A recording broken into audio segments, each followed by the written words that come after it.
You're watching the KOAM Morning News on Fox 14. Coming up, a weekend crash in East Joplin results in the injuries of 4 people.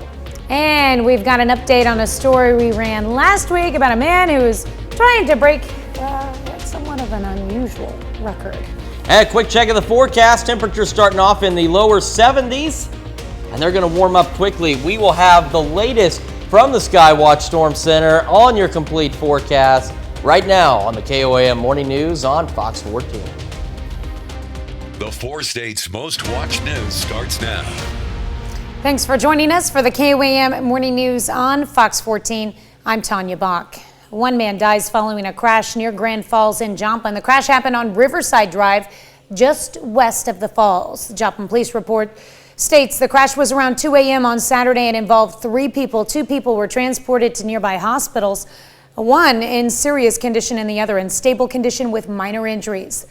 Third victim was reported deceased at the scene. The victims' names have not been released at this time. The crash is pending further investigation. 4 people are injured following a serious crash in East Joplin. Just after 4 p.m. Saturday, 2 vehicles crashed on East 20th near Rex Avenue. Joplin Police and Fire as well as METS responded to the scene. A car headed westbound struck a pickup that was turning north into a business. 4 were transported to area hospitals. Traffic was disrupted along East 20th, just west of Rex Avenue, for nearly 2 hours for the crash investigation. Well, newly released video and a new report shed light on the response to the Uvalde school shooting. The report emphasizes the lack of clear law enforcement command and a series of failures. The new video shows officers rescuing children and teachers from other classrooms. Amy Kiley reports some on the scene didn't seem to understand the situation.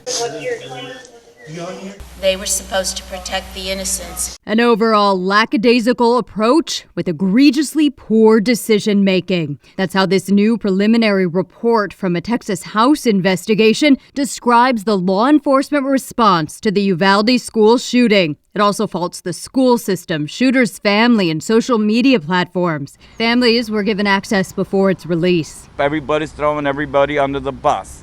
The only ones that ain't under the bus is because they're 6 feet in the ground now. The report repeatedly notes a lack of clear command during the shooting. It lists 376 members of law enforcement on scene, including many from federal agencies. There was multiple opportunities, depending on the relative training and experience of law enforcement officers, to at least ask more questions. Investigators didn't find any responders acted maliciously. In fact, these officers helped children and teachers escape. I got another kid.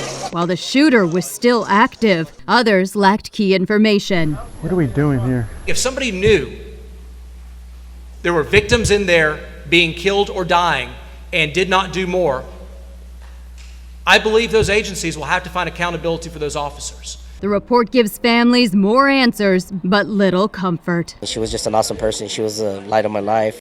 I'm Amy Kiley reporting. Well, if you're ever on the go and want to still be able to watch our newscast live, just download the KOAM Plus app. It's available free of charge on the Apple and Google Play stores, as well as Roku and Amazon Fire TV. Just search for KOAM Plus. Visitors who stopped by the Quapaw Farmers Market shopping for fresh produce also had a chance to help tribal members. Quapaw Farmers Market offered such things as baked goods and fresh vegetables. Also at the market was the Quapaw Nation Cancer Awareness Team. Team set up a booth to sell t-shirts and homemade goods. They're raising money for tribal members and families who are battling cancer. This is one of many fundraisers the team puts on throughout the year. It helps them out with travel expenses. It gives them a relief, I do believe. I have one of them that is very close to me that we helped out last year, and it was a relief to them to be able to come to us and get help from us because they traveled to St. Jude. The next fundraiser will be a golf scrambler on August 14th. We'll move over Christmas in July. Here comes Halloween. Home Depot is already marketing its 12-foot tall Halloween skeleton nicknamed Skelly. It's been a big hit over the past few years, and now competing retailers like Walmart, Target, and Lowe's are following suit. To compete with Skelly, Lowe's is offering a 12-foot lighted animatronic mummy. Now, Walmart is countering with a 12-foot scary Slim Man, while both Target and Walmart offer 12-foot inflatable ghosts.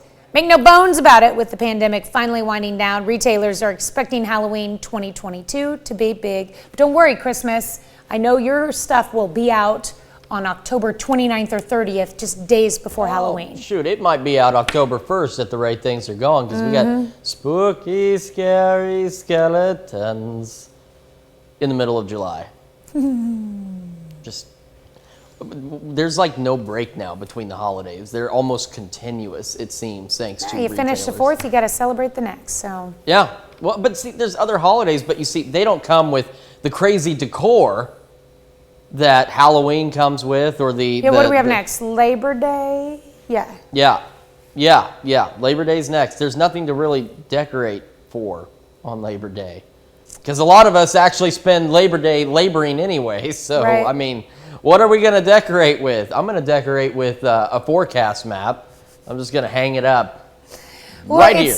You do have a scary forecast, so this is fitting. Yeah, this is I do. Fitting. So I wanted to start on this so I didn't scare you immediately, since we had spooky, scary skeletons in that last clip. Now I'm going to scare you. Check out these orange boxes. Southeast Kansas. This is a heat advisory that runs through Tuesday at 8 o'clock, and there's a good reason for that, which we'll get to in just a moment.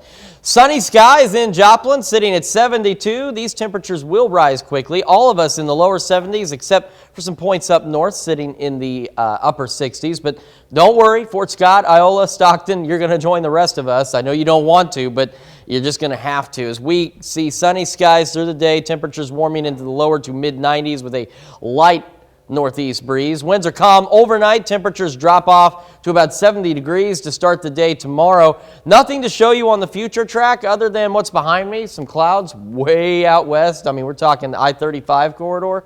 Yeah, no. We're not going to see anything out of any of that. The only thing we are seeing, though, is increasing concern with drought conditions. We've got some abnormally dry areas, but a good chunk of us are in the moderately dry, and further east by West Plains, they've got severe drought conditions, and it's going to stay dry. Now, future feels like, so I wanted to show this to you because I'm going to show you the 7-day forecast, because those temperatures aren't going to be that far off. We have an alert day for tomorrow because of how hot it's going to be, but it's a dry heat. And so what that means, dew point humidity, not going to be so crazy. So we won't see heat index values of 115. Our temperatures that you see is pretty much what you're going to get. Unfortunately, though, it is dry, which doesn't help the drought. It does not help for grass. It does not help for burning conditions, but triple digits all week long and into the weekend under sunny skies. And the hot icon, I think we can't use it enough. It's just going to be hot, dry, and unpleasant. So you got to stay hydrated, and you got to be careful if you are doing any outdoor work or doing any outdoor burning for that matter. That's for sure. Be safe out there. All right, thanks, Chris. Up next, we see a nationwide rollout of new suicide prevention hotline over the weekend. How getting help is even easier. And later, former Congresswoman Gabrielle Giffords has a new documentary hitting theaters, and it shows she still won't back down. You're watching the KOAM Morning News on Fox 14. In Health Watch this morning, anyone in the U.S. can now pick up the phone, dial 988, and talk, text, or chat with a trained mental health counselor.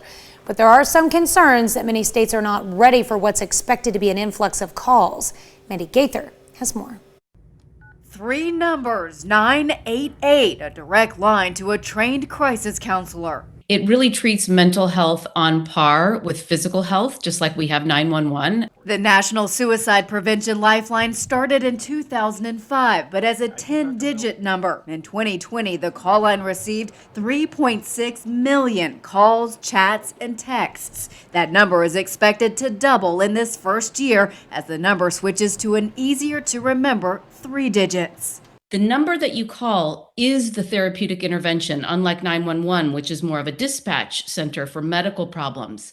But with more than 200 call centers nationwide already stretched thin, some mental health groups are worried 988 could exhaust resources and result in longer wait times and dropped calls. Officials acknowledge the lifeline isn't expected to be fully staffed at Rollout. Dr. Christine Yu Moutier, Chief Medical Officer for the American Foundation for Suicide Prevention, says it's crucial for states to get behind the local crisis centers and back mental health resources. This will be a process of a build, and it's already been happening for months to years at this point. Moutier says easy access to mental health help is critical to save lives. In the great majority of cases, suicidal ideation is reduced, distress is reduced, and oftentimes individuals are ready to take that next step. South African winery has its ducks in a row. Yep, sure does. Outside Cape Town, a 300-year-old winery has a secret weapon in the war against pests, an army of ducks. The vineyard's owner says it's a creative way to provide organic pest control. The ducks eat aphids, snails, worms, and that might threaten grape production. And while the winemakers do confess to eating duck eggs, duck itself is never on the menu. As one explains, quote, that would be like eating a colleague. See, I don't know. I feel like sometimes for some folks here, I might be on the menu. I'm just, you know. I don't know where you're going with that. No. I think there's some people that would prefer to see me, you know, cooked. No, well, you are going to cook if you step outside today. You certainly are going to cook if you step outside today. Not right now, though, because it's pleasant for now. 7th and Range Line shows the pleasantness. It is sitting at 72 in Joplin. Feels like 72, and temperatures across the area. Again, some stragglers in the upper 60s to the north. The rest of us in lower 70s. All of us heading for afternoon highs to the mid 90s. And then as we head into the overnight, yeah, it's going to cool off nicely at least one more time into the lower 70s as we start our day. The future track, I've been showing it just to simply show you. There's nothing to show you. There is something to show you here, drought conditions. Now out to our east near West Plains, they're dealing with severe drought. We've got a good chunk of us in the moderate drought and another portion of us in abnormally dry conditions, and there's going to be no improvement at all for the next several days. Heat index values tomorrow, I wanted to show you. See how they're sitting in the lower 100s? Well, that's where our temperatures are sitting as well. We've got a dry heat that's building in. So it's bad news for the drought. It's bad news for the grass. It's bad news for burning. But the only positive to a dry heat is the temperatures you see here are going to be what you get when you go outside, because the dry heat won't send heat index values to 115. If we had humidity like we had seen a few weeks ago, we'd see heat index values each of these days pushing 110, 115 easily. Now, you did notice, or you may have noticed, we have an alert day for tomorrow, and that's because we haven't seen temperatures this high in about a decade. That's how hot it's going to be. And those triple digits are going to just be locked in. So enjoy today, if you can, with a high of 95 before temperatures just get miserable. And overnight lows bouncing around in the 70s, but not a significant cool down by any means. We've got more of the KOAM morning news right here on Fox 14 when we come back. All right, so we brought you this story last week, and now we've got an update. A nutty Colorado man, he just broke an unusual record. Bob Salem pushed a peanut up Pikes Peak with his nose. The 13-mile trek took him 7 days, breaking the previous record. Riley Carroll spoke with Salem after he reached the summit. A feat accomplished by only a handful of people in the world. You know, if you got a goal, it does feel good when you finish it. Early Friday morning, Bob crossed the proverbial finish line, marking the end of a week-long journey. Thank you. Oh. We have a jewelry box for the peanut. All right. The peanut pusher in good spirits and his body also faring well. I'm surprisingly in really good shape. I don't feel sore or anything. It's just the dehydration sort of kicked my butt a little bit. And I know I lost some weight. So I know I lost a lot of weight. Bob's advice to the next person nutty enough for this push: don't do it alone. Have help. Bring lots of water. Really, that's all they need. Looking for a peanut. There it is. Bob set the new record Friday for this out-of-the-box endeavor. Letters from the city of Manitou Springs and Colorado Springs to congratulate this local icon on his one-of-a-kind victory. Those are awesome. Thank you. That's awesome. Now, Bob is heading home and taking a well-deserved nap. Though he may have had his fill and never dream of a peanut again, his memories from the mountain will not soon be forgotten. Got my initials, 2022 and PPPP, Pikes Peak Peanut Bush. Impressive. Temperatures, by the way, I was looking at Pikes Peak forecasts, have been pretty good for him. The previous record holder was Ulysses Baxter, who completed the peanut push in 8 days in 1963. Salem's goal wasn't just to beat Baxter's record. He was also raising money for charity. Pikes Peak temperatures are what we're wanting to have. They were sitting in the 60s out that way. We're nowhere near that. We're even starting the day warmer than that, unless you're up north where it's been a little bit nicer. Skywatch Storm Tracker is going to be pretty bland for the next several days. We have a heat advisory for these counties in southeast Kansas, which runs until Tuesday at 8 p.m. 7th and range line, the sun is up, obviously.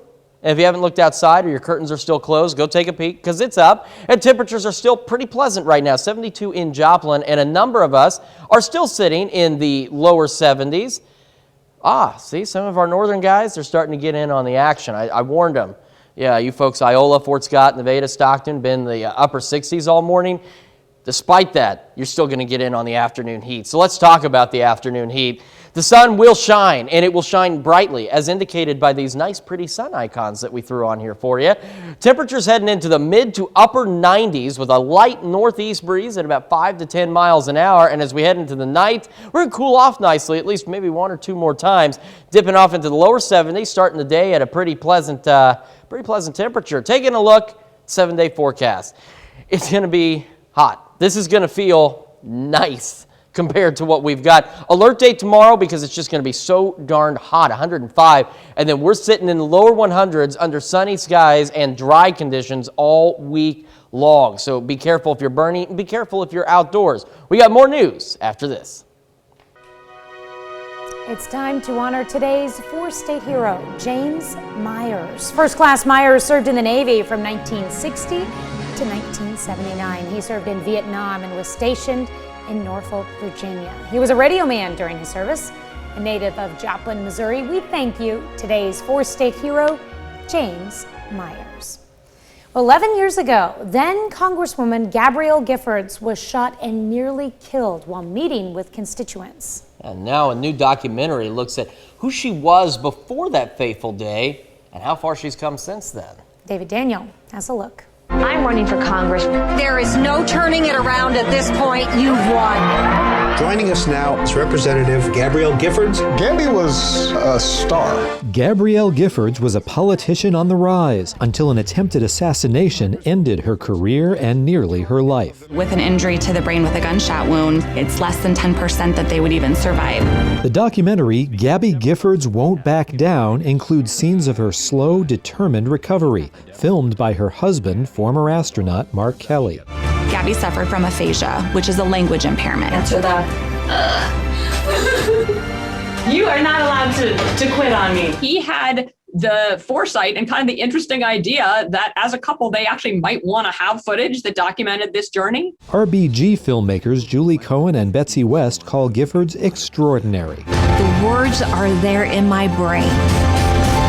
I just can't get them out. She's just a charismatic, lovable person, and it's fantastic that despite a really difficult past 11 years, she has retained that charisma and lovability. This is the model that they built the plate out of. Does that look about right? Gabby has had an extraordinary comeback, both personally in learning how to talk and how to walk, but also in becoming one of the country's most effective advocates against gun violence. Too many children are dying. Too many children. We must do something. This is an ongoing story, and it's not over yet. I love to talk. I'm Gabby. In Hollywood, I'm David Daniel. Certainly an incredible story of Congresswoman Giffords. It's hard to believe it's now been 11 years. It's crazy. I remember when that story broke, and like you said, it's hard to believe it's been so long. It doesn't seem like it. We were here reporting it. Another half hour of news and weather is just ahead. Coming up on the KOAM Morning News on Fox 14, we take a look at the process behind painting restoration and a look at an expert Who does that? And July is Parks and Recreation Month, so we're going to take you on a trip to Lincoln Park in Pittsburgh. You better make sure you wear your sunscreen. You're watching the KOAM Morning News on Fox 14. We will be right back. The 4 states' most watched news starts now. Welcome back to the KOAM Morning News on Fox 14. It's currently 7:29. Let's take a look at today's top stories. With temperatures expected to rise, the city of Joplin is opening its cooling centers. There will be 3 locations in the downtown area that will be open. They'll be at City Hall at 602 South Main, the Health Department at 321 East 4th, and at the Public Safety Center at 303 East 3rd Street. Those centers will be open Monday through Friday from 8 a.m. to 5 p.m. 4 years ago, Sarah Burton disappeared in Joplin. She was last seen in Joplin on July 16th, 2018, and was reported missing on July 20th. Since then, authorities have conducted searches across the 4 states on land and in the water. They come up empty, but the search continues. Officials continue to look for answers and believe there is someone out there who knows what happened. Anyone with information is asked to call the Joplin Police Department. 4 people are injured following a serious crash in East Joplin just after 4 p.m. Saturday. 2 vehicles crashed on East 20th near Rex Avenue. Joplin Police and Fire as well as METS responded to the scene.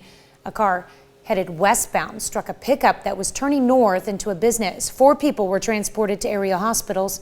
Traffic was disrupted along East 20th just west of Rex Avenue for nearly 2 hours for a crash investigation.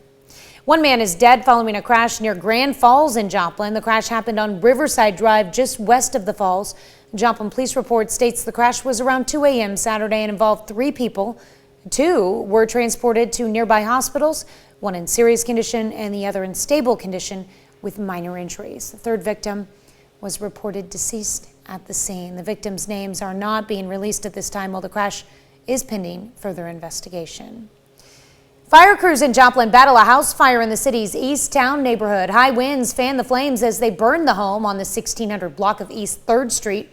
The fire was so intense, the fire department sounded a second alarm for more manpower. Neighbors say everyone made it out of the home safely.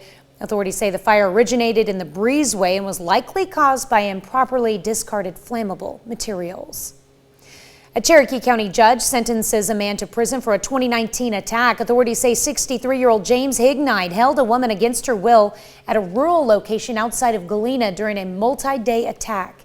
Hignite pled guilty to 2 counts of aggravated battery and 1 count of aggravated domestic battery. He is sentenced to more than 10 years in prison. And a Pittsburgh, Kansas man is sentenced in connection with a drive-by shooting in Pittsburgh in 2020. Authorities say they received a call from a woman when a car pulled up beside her. They say Dakota Schmidt started yelling at her and pulled out his gun. The car was shot at, but only the back window of the car was damaged. Schmidt was charged with aggravated assault and use of a deadly weapon. He was sentenced to 32 months in prison, but will receive credit for time served. A Bernice, Oklahoma man is dead after an accident in Ottawa County on Thursday. Authorities say at around 6:13 p.m., 66-year-old Jeffrey Blyseth was traveling north on County Road South 520 near Afton when his vehicle left the road, hit a culvert, and flipped. Blyseth was ejected from the car and died at the scene. And a Delaware County, Oklahoma man pleads guilty to sexually abusing 3 boys, crimes that began decades ago. Jeffrey Cunningham pled guilty to 3 counts of aggravated sexual abuse of a minor under the age of 12 in Indian country. Authorities say Cunningham admitted to sexually abusing the children in the late 1990s, in 2003 and in 2011. The victims were 9, 10, and 12 years old at the time of the crimes. Well, this is Parks and Recreation Month. Since 1985, the country has celebrated the professionals who build communities through the Parks and Rec Department. In recognition, KOAM looks at what Lincoln Park in Pittsburgh has to offer. It features a variety of services and events, including kids' summer camp, bingo, and a water park. I think it's the age of computers and games. I think we don't get our kids out enough. I taught physical education for over 30 years, and I think the days of going outside and playing are long gone. Theme for this year's Parks and Rec Month is We Rise Up for Parks and Recreation. All right, now to this lobster story we teased you a little bit about. Super rare orange lobster named Cheddar is heading to a new home after being saved from becoming a meal, and it's not at Lincoln Park.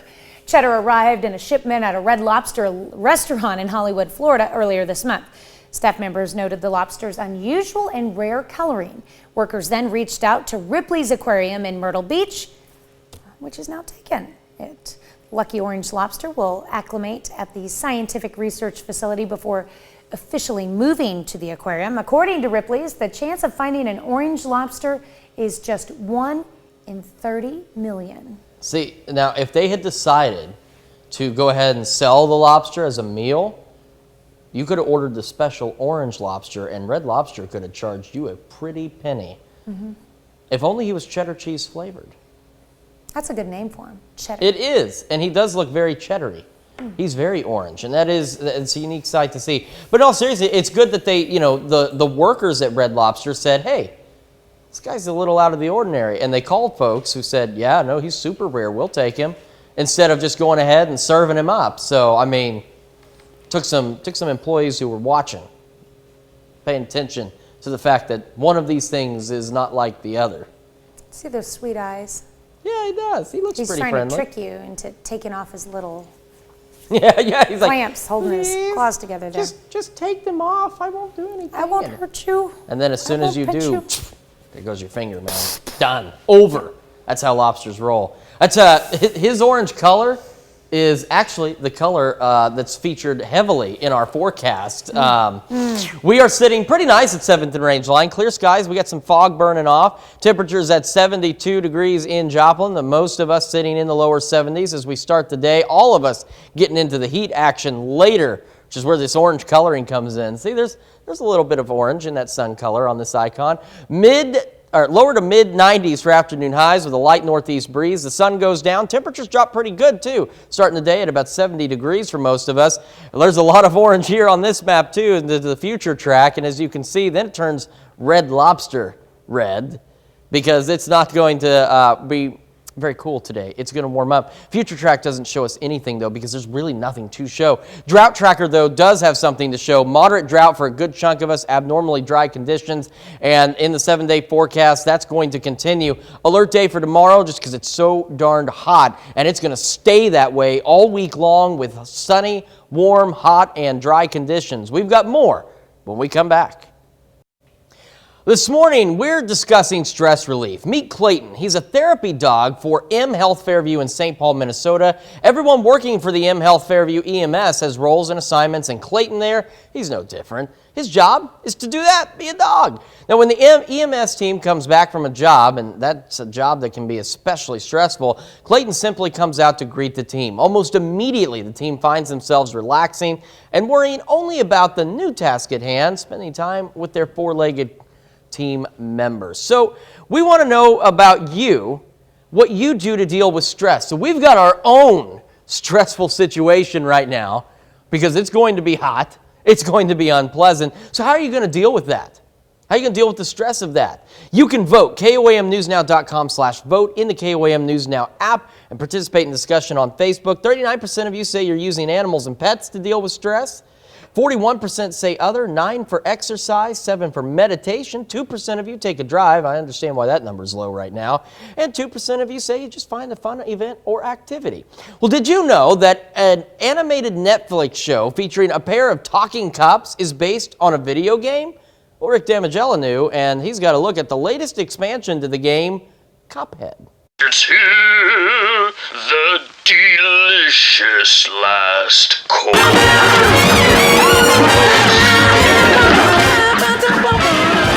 The Delicious Last Course is an expansion to the award-winning action game, Cuphead. Cuphead is an independently developed game coming out of a studio called Studio MDHR out of Toronto, Canada. And this is a studio founded by a couple of brothers that had an innate love for classic animation.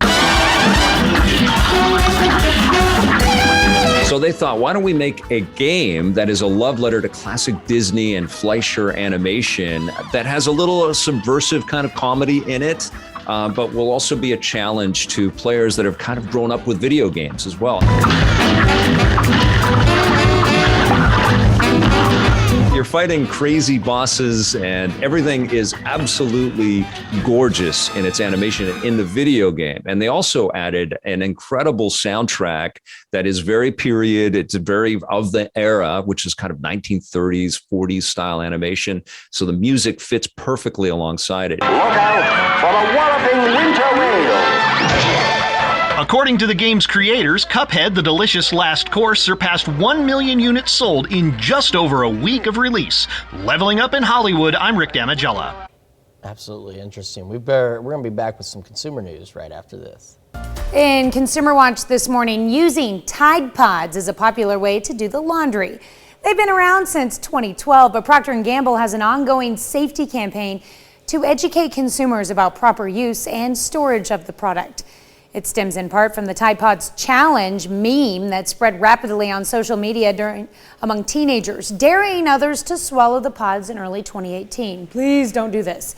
The company says the best way to prevent accidents is to keep Tide Pods out of the reach of children. P&G also says accidents happen whether the product has no color, one color, or multiple colors, and there is insufficient evidence to show that any color is linked to safety improvements. New lawsuit claims that Skittles are unsafe to eat. A consumer in California filed a lawsuit in federal court against candy maker Mars, alleging that Skittles are made with a known toxin, titanium dioxide, that's unfit for human consumption. In 2016, Mars said it was planning on getting rid of the chemical compound from its products. Lawsuit claims that it's still being used in the products, including Skittles. In a statement, a Mars spokesperson said, quote, "While we did not comment on the pending litigation, our use of titanium dioxide complies with federal regulations." Well, Americans are finally getting a break at the pump with gas prices continuing to fall. According to a Gas Buddy analysis, this week the national average for gas has fallen for 4 straight weeks after peaking at a historic high in mid-June. It's the longest decline in average gas prices since the beginning of the pandemic. The New York Times reports over the last week, Texas, Ohio, Illinois, and California have seen gas prices drop 16 cents or more. An analyst with Gas Buddy says we're not out of the woods yet, saying there's still a risk gas prices could spike in August if any disruptions happen. Well, it could be a crucial week for Netflix. The streaming giant will report its second quarter earnings on Tuesday. Netflix has been struggling this year, including losing subscribers. The company's stock subsequently burst into flames. It's currently down about 70% so far this year, and that wiped out billions of dollars in market value, and the company laid off hundreds of employees. The platform, though, still has more than 221 million subscribers worldwide. It's also hoping it can get a boost through advertising. The company announced last week it will partner with Microsoft on a new, cheaper ad-supported subscription plan. We'll be right back with more after this, but first let's take a look at the market prices before the opening bell.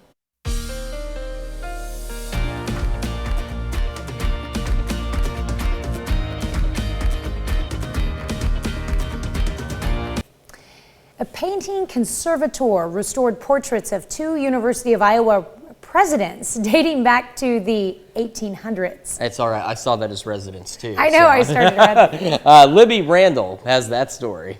I love bringing something back to life for the audience it's meant for. Sarah Bosen's passion for conserving art led her to the University of Iowa and their project on history. Several presidential portraits had been damaged over time and needed a steady and skilled hand to restore them. I provided estimates as well as a detailed report on each portrait outlining condition and what I would do to address those condition issues. She's restored 2. Josiah Little Pickard's portrait, who was the president from 1878 to 1887, and Oliver M. Spencer's portrait, who was president from 1862 to 1867, which required a bit more attention to detail.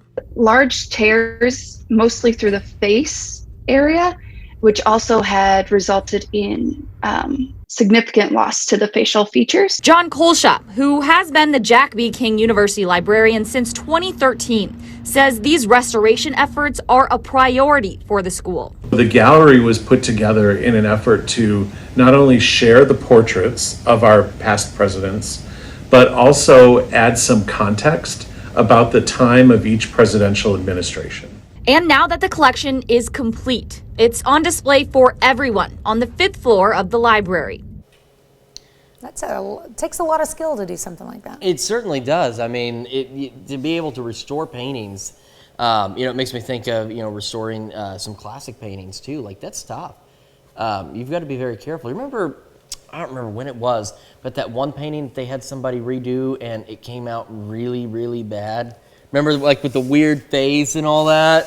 Yeah. Was that a Mona Lisa type thing, or something like? I mean, it wasn't portrait? Mona Lisa, but it was a portrait like that, and this person absolutely was not destroyed it. It was not a good. That would be how I would restore it.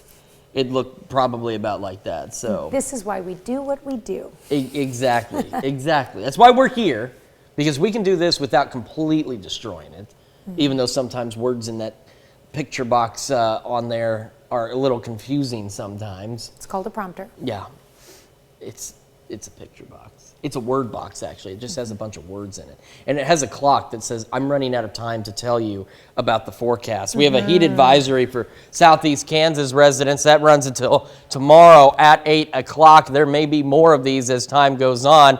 These clouds, I can promise you, the city is not on fire. It's some fog burning off. And as it does so, the skies will clear for those who are under some of that fog. 72 in Joplin, most of us sitting in the lower 70s as we start this Monday morning.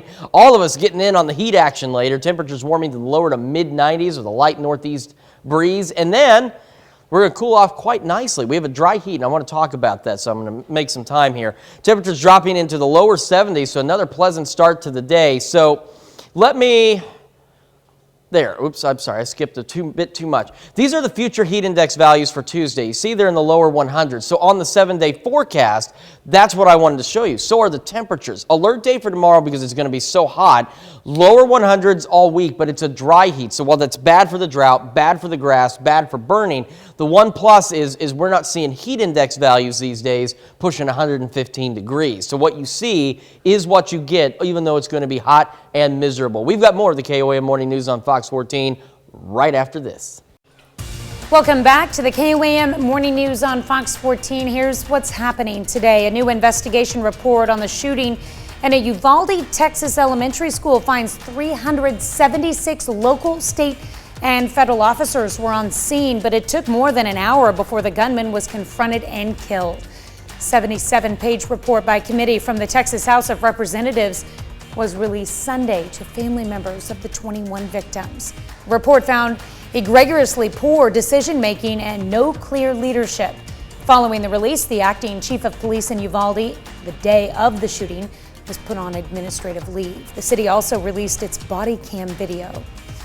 The sentencing trial begins today for the gunman in the 2018 shooting massacre at a Parkland, Florida high school. A jury will decide whether Nicholas Cruz should be executed or receive life without parole. Cruz pleaded guilty last October to first-degree murder.